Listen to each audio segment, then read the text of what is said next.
Baik. Oke.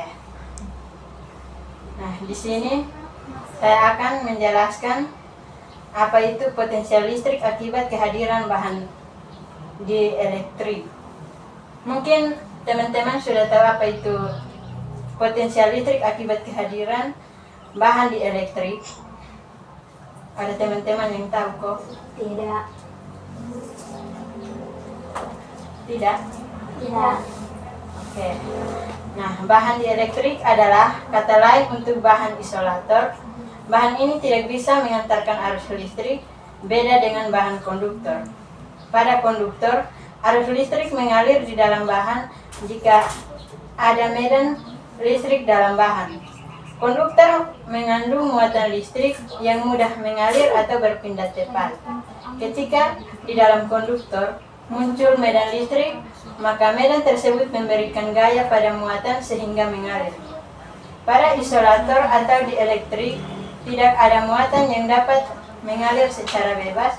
Semua muatan terikat sangat kuat dengan muatan yang berlawanan. Bahan dielektrik adalah kata lain untuk bahan isolator.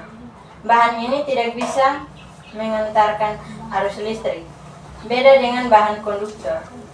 Pada konduktor, arus listrik mengalir di dalam bahan jika ada medan listrik dalam bahan. Konduktor mengandung muatan listrik yang mudah mengalir atau berpindah cepat. Ketika di dalam konduktor muncul medan listrik, maka medan tersebut memberikan gaya pada muatan sehingga mengalir. Sedangkan pada isolator atau dielektrik, tidak ada muatan yang dapat mengalir secara bebas. Semua terikat sangat kuat dengan muatan yang berlawanan. Mungkin hanya itu saja yang dapat saya sampaikan. Selanjutnya akan dilanjutkan oleh rekan-rekan saya.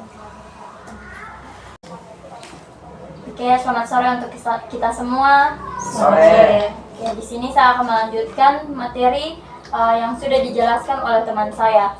Nah, kehadiran bahan dielektrik menyebabkan medan yang dihasilkan muatan itu berubah. Akibatnya, potensial listrik di sekitar suatu muatan itu juga berubah. Untuk dapat menentukan potensial listrik akibat kehadiran bahan dielektrik, kita dapat menggunakan rumus potensial tanpa bahan elektrik dengan menggantikan epsilon 0 dengan K epsilon 0, menggantikan epsilon 0 dengan K epsilon 0. Dengan maksudnya yang diganti itu konstantanya, ditambahkan konstantanya.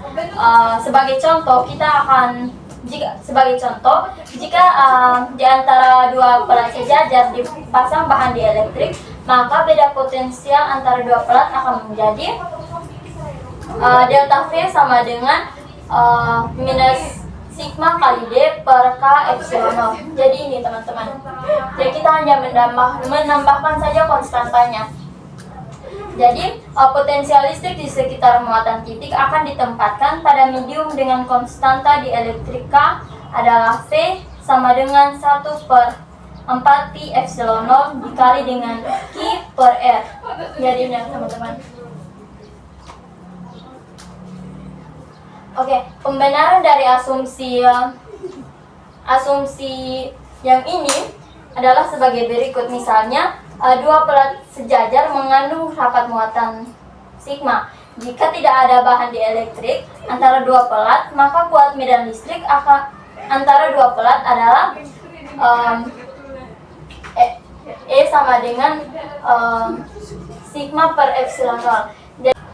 Oke teman-teman, ini ada dua gambar yang berbeda. Di sini adalah gambar dua pelat sejajar yang belum dipengaruhi oleh bahan dielektrik. Sedangkan yang di sebelah sini adalah gambar dua pelat sejajar yang sudah dipengaruhi oleh bahan dielektrik. Nah, sekarang antara dua pelat yang disisipkan sebuah bahan dielektrik adalah akibat adanya medan listrik E, maka terjadi polarisasi pada bahan sehingga secara efektif pada permukaan bahan yang berdekatan dengan elektrode terbentuk muatan positif akan memiliki muatan negatif, dan permukaan yang berdekatan dengan pelat negatif memiliki muatan positif. Misalnya rapat muatan pada permukaan bahan. Oke teman-teman, mungkin hanya itu saja materi yang dapat saya sampaikan. Materi selanjutnya akan dijelaskan oleh teman saya. Oke, baik. Di sini saya akan melanjutkan materi yang sudah dijelaskan oleh teman saya.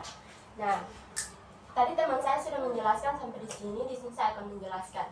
Misalkan rapat muatan pada permukaan bahan adalah sigma aksen, maka E sama dengan sigma dikurang sigma aksen dibagi epsilon 0 sama dengan sigma dibagi epsilon 0 dikurang sigma aksen dibagi epsilon 0. Maka epsilon 0 E0 dikurang sigma aksen dibagi epsilon 0. Nah, berdasarkan pengamatan, rapat muatan yang dihasilkan di permukaan bahan dielektrik berbanding lurus dengan kuat medan dalam bahan dielektrik. Karena itu, kita dapat menulis sigma aksen sama dengan Q dikali epsilon 0 dikali E. Sehingga E sama dengan E0 dikurang Q dikali epsilon 0 dikali E dibagi epsilon 0. Sehingga hasilnya E0 dikurang Q dikali E. Atau 1 ditambah Q sehingga E sama dengan E0. Atau E sama dengan E0 dibagi 1 ditambah Q sama dengan E0 dibagi K. Nah, dengan K adalah konstanta yang dikenal dengan konstanta dielektrik, tampak bahwa kuat medan listrik dalam bahan dielektrik sama dengan kuat medan listrik tanpa bahan dielektrik dibagi dengan konstanta dielektrik bahan.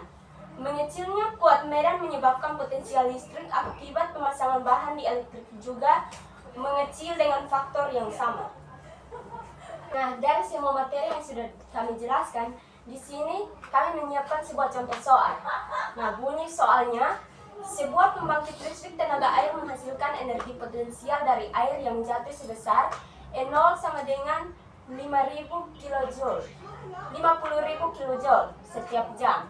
Namun, tidak semua energi tersebut berhasil dikonversi menjadi listrik karena adanya kerugian dalam sistem turbin, gesekan, dan panas.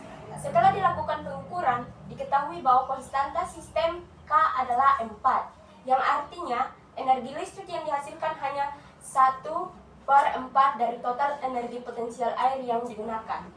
Nah, di sini diminta untuk hitunglah besar energi listrik E yang dihasilkan pembangkit setiap jamnya. Nah, dari soal ini, mungkin dari rumus yang sudah dijelaskan, mungkin dari teman-teman sekalian ada yang bisa mengerjakan soal tersebut. Saya beri waktu. Ini soalnya.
Oke, bagus sekali jawaban dari teman ini. Berarti dari rumus ini artinya teman-teman sudah memahami bagaimana cara menghitung berdasarkan bunyi soal tersebut.